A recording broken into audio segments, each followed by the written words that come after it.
पैर कभी आ जाएंगे, पैर कभी जाएंगे, पैर कभी मिलेंगे, हम पैर कभी खेलेंगे। इन जुमलों में हम बोल रहे हैं पैर कभी।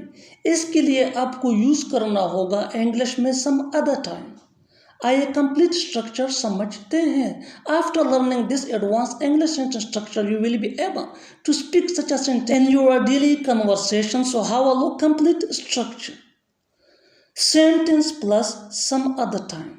आगे डिटेल से समझाता हूँ मिसालों से। Let's see some example for better understanding. पैर कभी आ जाएंगे, we will come some other time, we will come some other time. पैर कभी जाएंगे, we will go some other time, we will go some other time.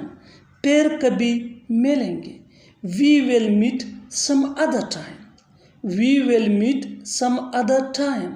हम पैर कभी खेलेंगे, we will play some other time, we will play some other time. और आखिर में ये सेंटेंस आपके लिए कमेंट सेक्शन में इसका जवाब ज़रूर देना। Learn and practice this advance English sentence structure.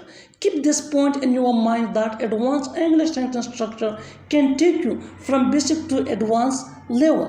So, मैं पैर कभी आऊँगा, मैं पैर कभी आऊँगा। Subscribe English PS for more advanced English sentence structure. Thanks, Manana.